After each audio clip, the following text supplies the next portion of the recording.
जय गुरु जी। शुक्राना गुरु जी। संगत जी, आज गुरु जी की कृपा से शिव पुराण का दूसरा दिन हम पाठ करने जा रहे हैं। गुरु जी से मेरी वही अरदास है कि इस पाठ को सुनने वाले और सभी श्रवण करने वालों का पूरा पूरा कल्याण हो, उनकी हर इच्छा मनोकामना पूरी हो, उनके घरों से दुख दरिद्रता का नाश हो, उनकी सर्व मनोकामना पूरी हो, हर तरह की नकारात्मकता उनके परिवारों से दूर जाए, उनके पितरों को शांति प्राप्त हो तथा वह धन धान्य से संपूर्ण हो। जय गुरु जी। संगत जी, इस पाठ को बहुत ही ध्यान से अंत तक सुनिएगा। जय गुरु जी। चंचुला की प्रार्थना से ब्राह्मण का उसे पूरा शिव पुराण सुनाना और समयानुसार शरीर छोड़कर शिवलोक में जा चंचुला का पार्वती जी की सखी एवं सुखी होना। ब्राह्मण बोले, नारी सौभाग्य की बात है कि भगवान शंकर की कृपा से शिव पुराण की इस वैराग्य युक्त कथा को सुनकर तुम्हें समय पर चेत हो गया। ब्राह्मण पत्नी, तुम डरो मत, भगवान शिव की शरण में जाओ। शिव की कृपा से सारा पाप तत्काल नष्ट हो जाता है। मैं तुमसे भगवान शिव की कीर्ति कथा से युक्त उस परम वस्तु का वर्णन करूंगा, जिससे तुम्हें सदा सुख देने वाली उत्तम गति प्रदान होगी। शिव की उत्तम कथा सुनने से ही तुम्हारी बुद्धि इस तरह पश्चाताप से युक्त एवं शुद्ध हो गई है, साथ ही तुम्हारे मन में विषयों के प्रति वैराग्य हो गया है। पश्चाताप ही पाप करने वाले पापियों के लिए सबसे बड़ा प्रायश्चित है। सत्पुरुषों ने सबके लिए पश्चाताप को ही समस्त पापों का शोधक बताया है। तत्पश्चात तप से ही पापों की शुद्धि होती है। जो पश्चाताप करता है वही वास्तव में पापों का प्रायश्चित करता है, क्योंकि सत्पुरुषों ने समस्त पापों की शुद्धि के लिए जैसे प्रायश्चित का उपदेश किया है, वह सब पश्चातापों से संपन्न हो जाता है। जो पुरुष विधि पूर्वक प्रायश्चित करके निर्भय हो जाता है, पर अपने कुकर्म के लिए पश्चाताप नहीं करता, उसे प्राय उत्तम गति नहीं प्राप्त होती। लेकिन जिसे अपने कुकृत्य पर हार्दिक पश्चाताप होता है, वह अवश्य उत्तम गति का भागी होता है, इसमें कोई संशय नहीं है। इस शिव पुराण की कथा सुनने से जैसी चित्त शुद्धि होती है, वैसी दूसरे उपायों से कदापि नहीं होती। जैसे दर्पण साफ करने पर निर्मल हो जाता है, उसी प्रकार इस शिव पुराण की कथा से चित्त अत्यंत शुद्ध हो जाता है, इसमें संशय नहीं है। मनुष्यों के शुद्ध चित्त में जगदम्बा पार्वती सहित भगवान शिव विराजमान रहते हैं। इससे वह विशुद्धात्मा पुरुष श्री सांब सदा शिव के पदों को प्राप्त होता है। इस उत्तम कथा का श्रवण समस्त मनुष्यों के लिए कल्याण का बीज है। अतः यथोचित शास्त्रोक्त मार्ग से इसकी आराधना अथवा सेवा करनी चाहिए। यह भव बंधन रूपी रोग नाशक करने वाली है। भगवान शिव की कथाओं को सुनकर फिर अपने हृदय में उसका मनन एवं निधि ध्यानासन करना चाहिए। इससे पूर्णतया चित्त शुद्ध हो जाता है। मन को शुद्ध यानी चित्त को शुद्ध होने से महेश्वर की भक्ति अपने दोनों पुत्रों ज्ञान और वैराग्य के साथ निश्चय ही प्रकट होती है। तत्पश्चात माहेश्वर के अनुग्रह से दिव्य मुक्ति प्राप्त होती है, इसमें संशय नहीं है। जो मुक्ति से वंचित हैं, उसे पशु समझना चाहिए, क्योंकि उसका चित्त माया के बंधन में आसक्त है। वह निश्चय ही संसार बंधन से मुक्त नहीं हो पाता। ब्राह्मण पत्नी, इसलिए तुम विषयों से मन को हटा लो और भक्ति भाव से भगवान शंकर की इस परम पावन कथा को ध्यान पूर्वक सुनो। परमात्मा शंकर की इस कथा को सुनने से तुम्हारे चित्त की शुद्धि होगी और इससे तुम्हें मोक्ष की प्राप्ति हो जाएगी। जो निर्मल चित्त से भगवान शिव के चरणाविंदों का चिंतन करता है, उसकी एक ही जन्म में मुक्ति हो जाती है। यह मैं तुमसे सत्य सत्य कहता हूँ। सूत जी कहते हैं, शौनक, इतना कहकर वे श्रेष्ठ शिव भक्त ब्राह्मण चुप हो गए। उनका हृदय करुणा से भर गया। वे शुद्ध चित्त महात्मा भगवान शिव के ध्यान में खो गए। तदंतर बिंदु की पत्नी चंचुला मन ही मन में प्रसन्न हो उठी। ब्राह्मण का उक्त उपदेश सुनकर उसके नेत्रों में आनंद के आंसू छलक उठे। वह ब्राह्मण पत्नी चंचुला हर्ष से भरे हृदय से उन श्रेष्ठ ब्राह्मणों के दोनों चरणों में गिर पड़ी और हाथ जोड़कर बोली, मैं कृतार्थ हो गई, मैं धन्य हो गई। तत्पश्चात उठकर वैराग्य युक्त उत्तम बुद्धि वाली वह स्त्री, जो अपने पापों के कारण आतंकित थी, उन महान शिव भक्त ब्राह्मण से हाथ जोड़कर गद गद वाणी में बोली। चंचुला कहती है, ब्राह्मण, शिव भक्तों में श्रेष्ठ स्वामिन, आप धन्य हैं, परमार्थदर्शी हैं और सदा परोपकार में लगे रहते हैं। इसलिए श्रेष्ठ साधु पुरुषों में प्रशंसा के योग्य हैं। साधो, मैं नरक के समुद्र में गिर गई थी, आप मेरा उद्धार कीजिए, उद्धार कीजिए प्रभु। पौराणिक अर्थ तत्व से संपन्न जिस सुंदर शिव पुराण की कथा को सुनकर मेरे मन में संपूर्ण विषयों से वैराग्य उत्पन्न हो गया, उसी इस शिव पुराण को सुनने के लिए इस समय में मेरे मन में बहुत ही ज्यादा श्रद्धा उमड़ रही है। सूत जी कहते हैं, ऐसा कहकर हाथ जोड़कर उनका अनुग्रह पाकर चंचुला उस शिव पुराण की कथा को सुनने की इच्छा से ब्राह्मण देवता की सेवा में तत्पर हो गई। तदंतर शिव भक्तों में श्रेष्ठ और शुद्ध बुद्धि वाले उन ब्राह्मण देव ने उसी स्थान पर उस स्त्री को शिव पुराण की उत्तम कथा सुनाई। इस प्रकार उस गोकर्ण नामक महाक्षेत्र में उन्हीं श्रेष्ठ ब्राह्मणों से उसने शिव पुराण की वह परम उत्तम कथा सुनी, जो भक्ति, ज्ञान और वैराग्य को बढ़ाने वाली तथा मुक्ति को देने वाली है। उस परम उत्तम कथा को सुनकर वह ब्राह्मण पत्नी अत्यंत कृतार्थ हो गई। उसका चित्त शीघ्र ही शुद्ध हो गया। फिर भगवान शिव के अनुग्रह से उसके हृदय में शिव के सगुण रूप का चिंतन होने लगा। इस प्रकार उसने भगवान शिव में लगे रहने वाली उत्तम बुद्धि को पाकर शिव के सच्चिदानंदमय स्वरूप का बारंबार चिंतन आरंभ किया। तत्पश्चात समय के पूरे होने पर भक्ति, ज्ञान और वैराग्य से युक्त हुई चंचुला अपने शरीर के को बिना किसी कष्ट के त्याग दिया। चंचुला ने बिना किसी कष्ट के ही शरीर को छोड़ दिया। इतने में ही त्रिपुर शत्रु भगवान शिव का भेजा हुआ एक दिव्य विमान दूत गति से वहां पहुंचा, जो उनके अपने गणों से संयुक्त और भांति भांति के शोभा साधनों से संपन्न था। चंचुला उस विमान पर आरूढ़ हुई और भगवान शिव के श्रेष्ठ पार्षदों उसे तत्काल शिवपुरी में ले गए। उसके सारे मल धुल गए थे। वह दिव्य रूप धारिणी दिव्यांगना हो गई थी। उसके दिव्य अवयव उसकी शोभा बढ़ाते थे। मस्तक कपर अर्धचंद्र का मुकुट धारण किए वह गौरांगी देवी शोभाशाली दिव्य आभूषणों से विभूषित थी। शिवपुरी में पहुंचकर उसने सनातन देवता त्रिनेत्रधारी महादेव जी को देखा। सभी मुख्य देवता उनकी सेवा में खड़े थे। गणेश, भृंगी, नंदीश्वर तथा वीरभद्रेश्वर आदि उनकी सेवा में उत्तम भक्ति भाव से उपस्थित थे। उनकी अंग कांति करोड़ों सूर्यों के समान प्रकाशित हो रही थी। कंठ में नील चिन्ह शोभा पाता था।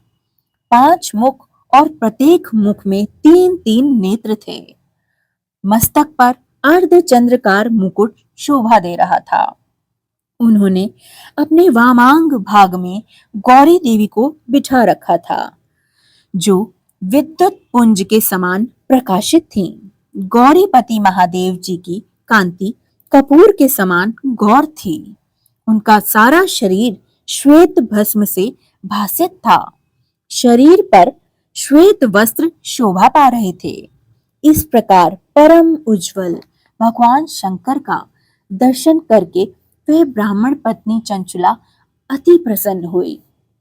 अत्यंत प्रतियुक्त होकर उसने बड़ी उतावली के साथ भगवान को बारंबार प्रणाम किया। फिर हाथ जोड़कर वह बड़े प्रेम, आनंद और संतोष से युक्त हो विनीत भाव से खड़ी हो गई।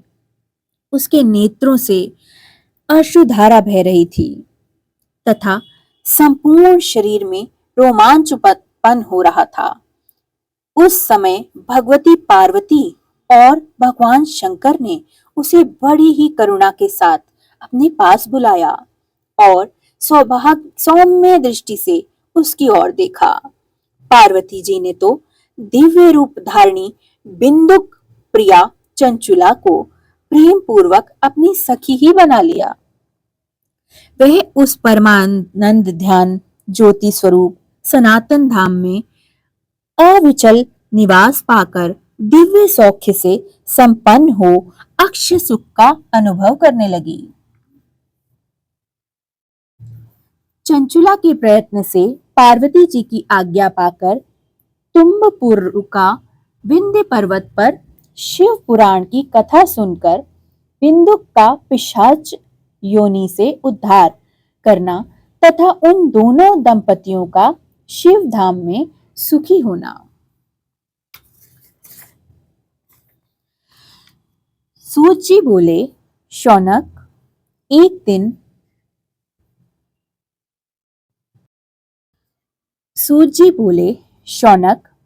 दिन परमानंद में निमग्न हुई चंचुला ने उमा देवी के पास जाकर प्रणाम किया और दोनों हाथ जोड़कर वह उनकी स्तुति करने लगी। चंचुला बोली, गिरिराज नंदिनी स्कंद माता उमे, मनुष्यों में सदा आपका सेवन किया है। समस्त सुखों को देने वाली शंभु प्रिय आप ब्रह्म स्वरूपिणी हैं। विष्णु और ब्रह्मा आदि देवताओं द्वारा सेव्य हैं। आप ही सगुणा और निर्गुणा हैं। आप ही सूक्ष्म सच्चिदानंद स्वरूपिणी हैं, आद्य प्रकृति हैं। आप ही संसार की सृष्टि, पालन और संहार करने वाली हैं। तीनों गुणों का आश्रय भी आप ही है माँ। ब्रह्मण, विष्णु और महेश्वर, यानी ब्रह्मा, विष्णु और महेश्वर, इन तीनों देवताओं का आवास स्थान तथा उनकी उत्तम प्रतिष्ठा करने वाली पराशक्ति आप ही है माँ।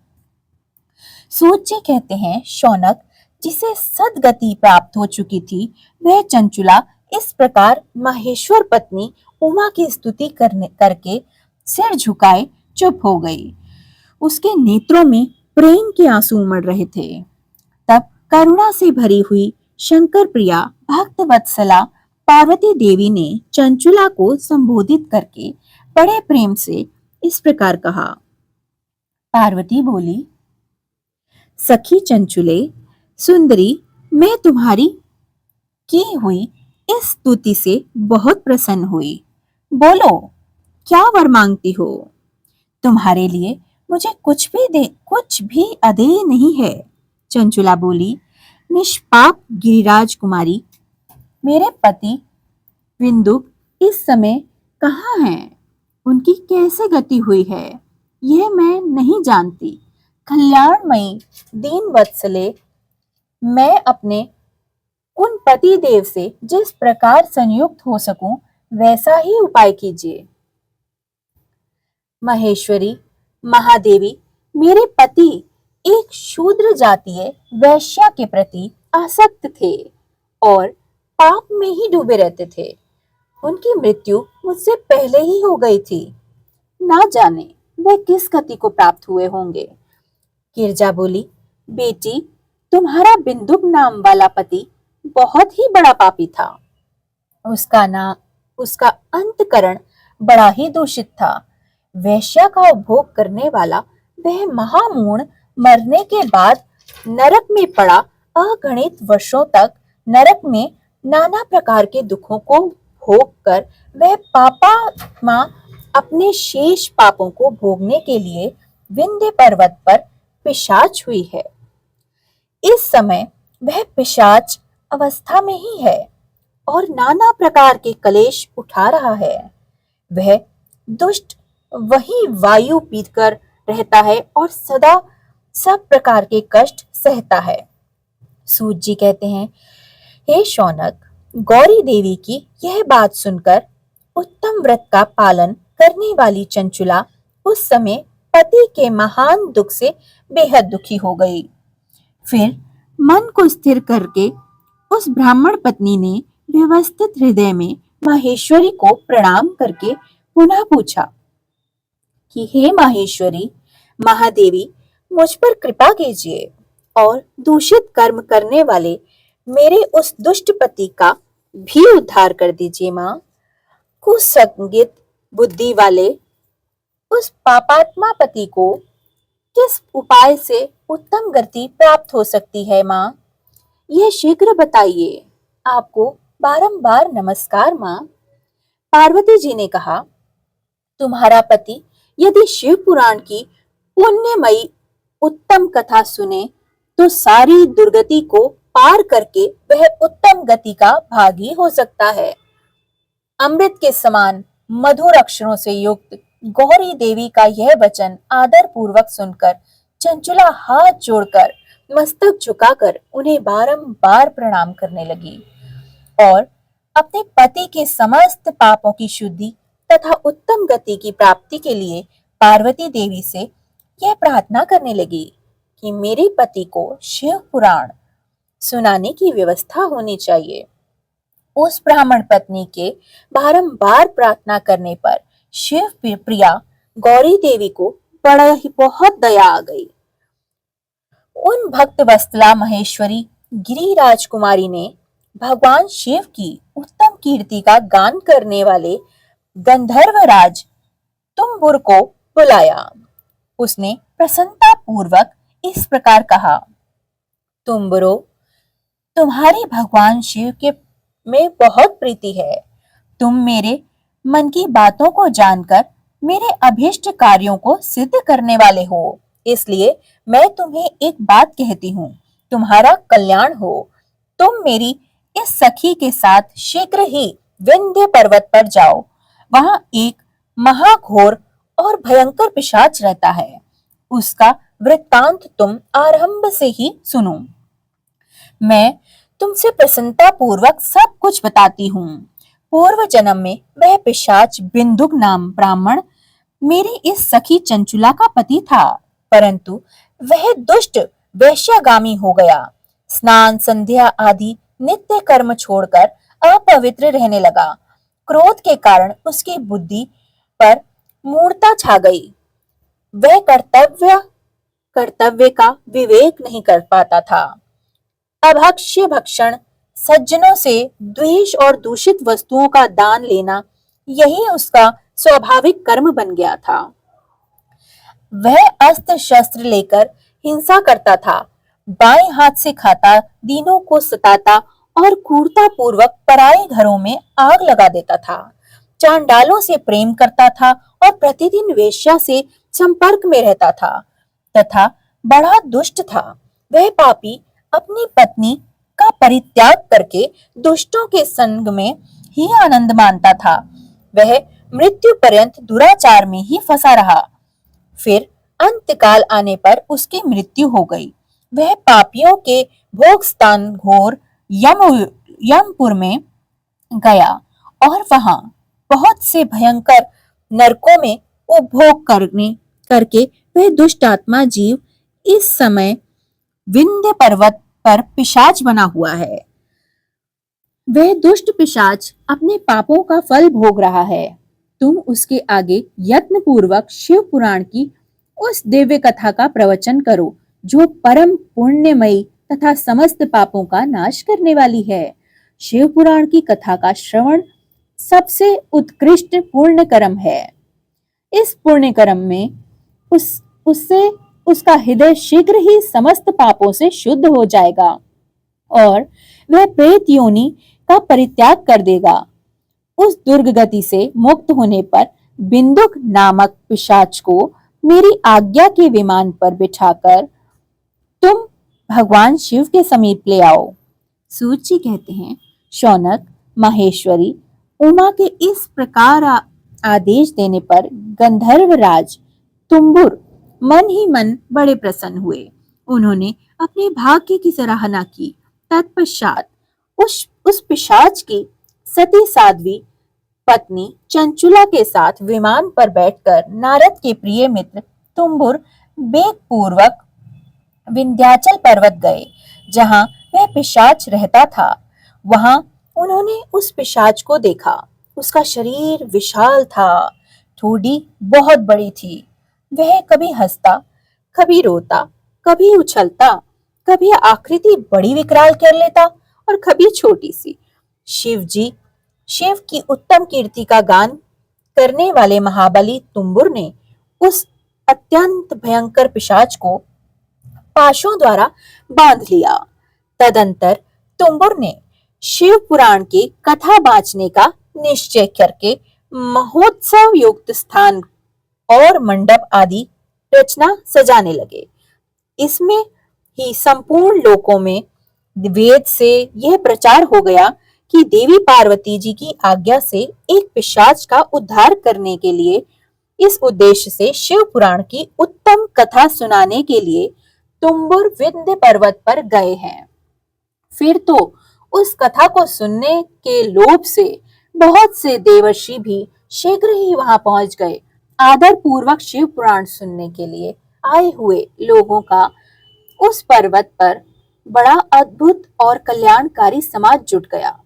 फिर तुम्बुरु ने उस पिशाच को पाशों से बांधकर आसन पर बिठाया और हाथ में वीणा लेकर गौरीपति की कथा का गान आरंभ किया।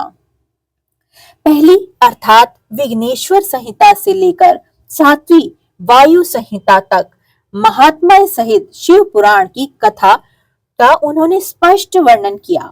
सातों संहिताओं सहित शिव पुराण का आदर पूर्वक श्रवण करके वे सभी श्रोता पूर्णतः कृतार्थ हो गए। उस परम पुण्यमय शिव पुराण को सुनकर उस पिशाच ने अपने सारे पापों को धोकर उस पिशाच की शरीर को त्याग दिया। फिर तो शीघ्र ही उसका रूप दिव्य हो गया, अंग कांतिमान हो गए, गौर वर्ण के हो गए। शरीर पर श्वेत वस्त्र तथा सब प्रकार के पुरुषोचित आभूषण उसके अंगों को शोभायमान करने लगे। वह त्रिनेत्रधारी चंद्रशेखर रूप हो गया। इस प्रकार दिव्य देवधारी होकर श्रीमान बिंदुक अपनी प्राण वल्लभ चंचुला के साथ स्वयं भी पार्वती वल्लभ भगवान शिव का गुणगान करने लगे। उसकी स्त्री को इस प्रकार दिव्य रूप से सुशोभित देख वे सभी देवर्षि बड़े विस्मित हुए। उनका चित्त परमानंद से परिपूर्ण हो गया।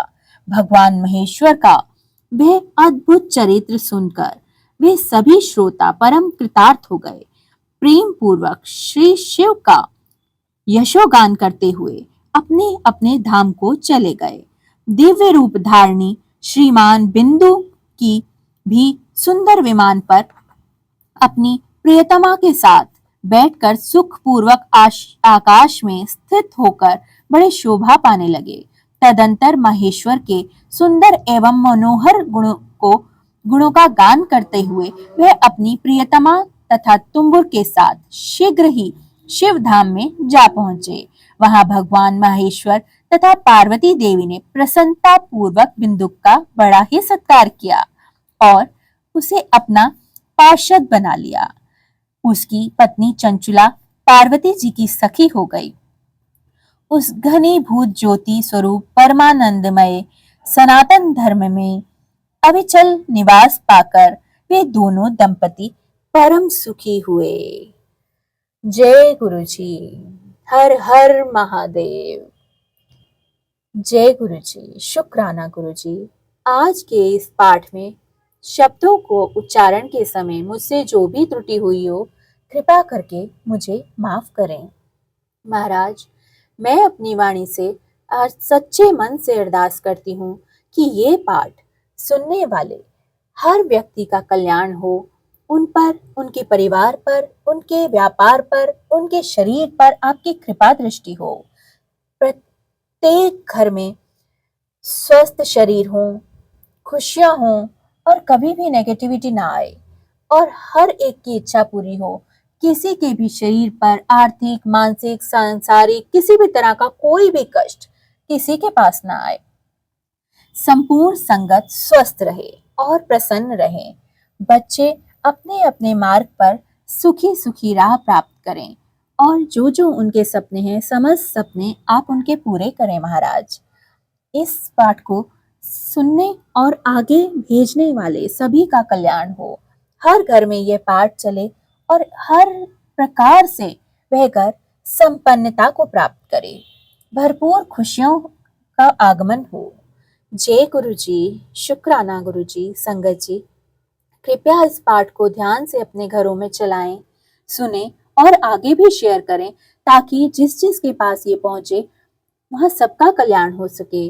और कृपया करके गुरु जी के इस चैनल को सब्सक्राइब करें ताकि पाठ का अगला अध्याय जब भी यहाँ से भेजा जाए तो वह आपके पास सर्वप्रथम पहुंच पाए। जय गुरु जी। शुक्राना गुरु जी। अनंत